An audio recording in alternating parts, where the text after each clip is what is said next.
Come on in and join me. It's happy hour at the Wicker Bar. You know me. I'm the host of this video, Lord Zippy Blaine, the Duke of the Flip Flappin' Freak Frackin' Delridge. It's Friday afternoon. It is happy hour. I am making cocktail. I might even be making 2 cocktails this evening. One for Rael and myself, and then one later on when you all are off doing your own thing later on. So, as I mentioned earlier on, for my birthday, I got this bottle. Now, I'm not sure the exact French pronunciation because the French pronunciation is a S-Z-Y. Z?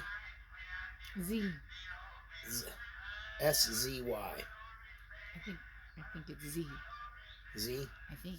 Z? I don't think it's Sizzy. I don't think you pronounce the 2 letters. You don't think you pronounce the 2. Anyway, so Drew and Patty Block, they were at an estate sale, and somebody had a big 5-gallon jar of this concoction that they had made, and it's made from the gentian root that has these little pretty violet flowers, and it does grow here in Washington. There's it's from a family of plants. There's a whole bunch of different ones, and it's like a lot of these sort of aperitif type deals. It's to aid in digestion. It's to make you make everything regular.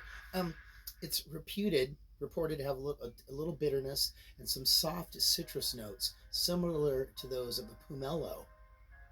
And the cocktail that we're making this evening, called the Boozy Suze, has grapefruit juice, maybe a little bit harsher. This is pink grapefruit, a little bit softer. But I think when we get to pomelo season, we will revisit this. There's this one again. I'm gonna get in trouble. And we will revisit this recipe using a little bit of pomelo there. When it gets in season, we'll wait till it's not high season. I believe I bought some of those last year. They're like $5.95 a pound, and then when you cut them open, it's like there's this much pith and a little like a tangerine of pomelo in there. The commercial version of this came out in I think 1895 is when it was first created. Came to the shelves around 1899, something like that. I think it was for the Paris World's Fair. And the commercial, I don't know this one if they've added any other herbs or botanicals, but if you were to buy a bottle of this at your liquor store, it's the root has been macerated in a neutral alcohol for a few years, double distilled, and then some other herbs and botanicals are added to make it even better for you.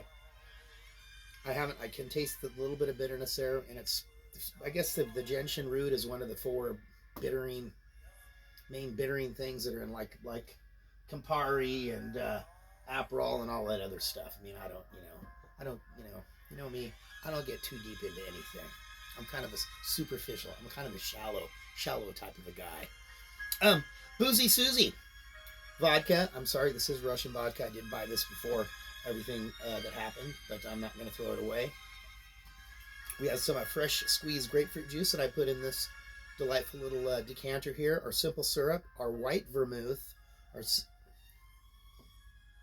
just going to call it Susie. Boozy Suze. And an egg white. Now, remember, not everybody wants to use an egg white. Some people are still kind of freaked out about it.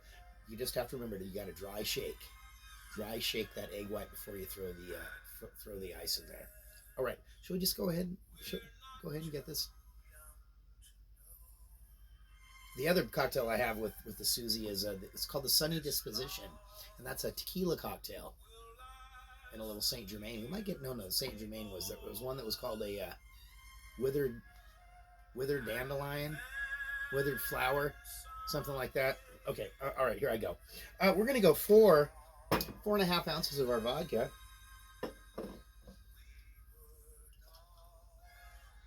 Remember, this is a cocktail for 2 people. I did Andy B up there in Canada was.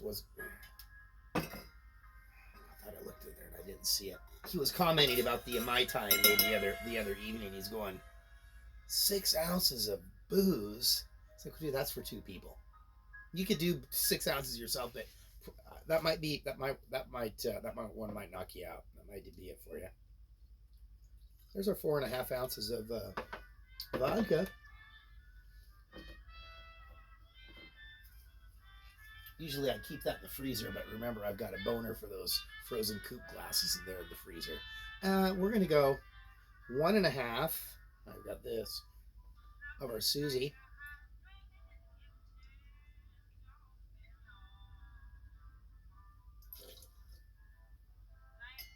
And I believe that Patty Block, she's a fan of mezcal. And I believe I did mention her last video. I did find a bunch of drinks that use this that had mezcal in there as well. So, we could do one in honor of her, but maybe another time. 1.5. 1.5 of our white vermouth, which I bought this a long time ago, and I was wondering what was I going to do with it. It's been in the fridge.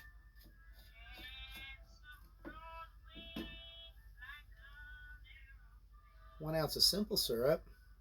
I like this jigger much better. Numbers are all worn off on the big one.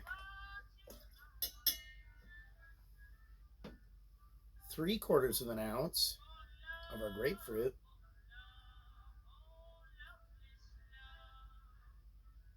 Oh, look at that, I choked. So I tried to get a little extra in there. La na na na, it's still wicked hot in Seattle. I think it's hot everywhere.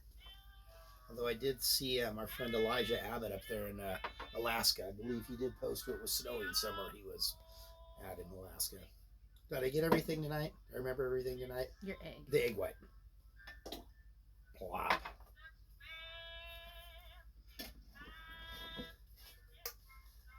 Remember, dry shake.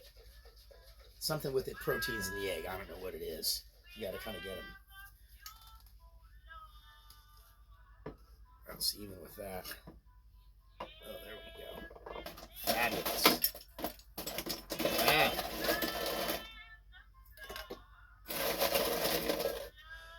Yeah. And what am I going to do? Somebody's got to tell me.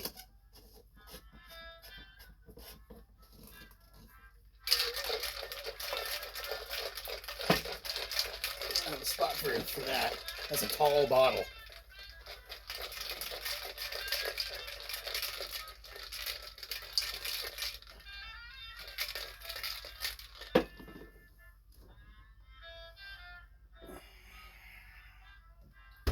I know I am looking kind of sexy this afternoon. Thank you very much for noticing.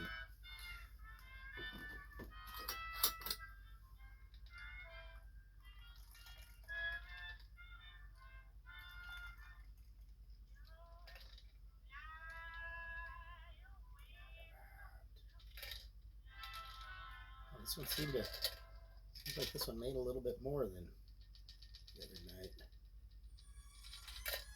Well, would you care to join me? The color seems a little bit off. I think this is a different grapefruit that I use this time.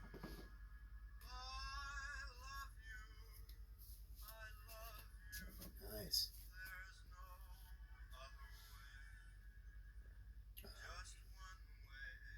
Mm-hmm. Yeah, the bitterness comes through a little bit more on this one with this grapefruit. I can tell very much in the Campari Aperol spritz type of deal. I bet this would be good as a in a spritz with a little prosecco or cava or whatever type of bubbly that you happen to have around. Well, geez, thank you all very much for joining me, Blaine, the host of this video, the Wicker Bar, making cocktails 1, 2, 3 nights a week. Just depends. You know what? Consistently inconsistent. That's what I like about myself. You can't count on me for much. But, when it's time to count on me, I'm there. I'm going to be upstairs making dinner. I haven't really planned it out yet. I was going to do a little fish this afternoon, but selection was fairly skimpy.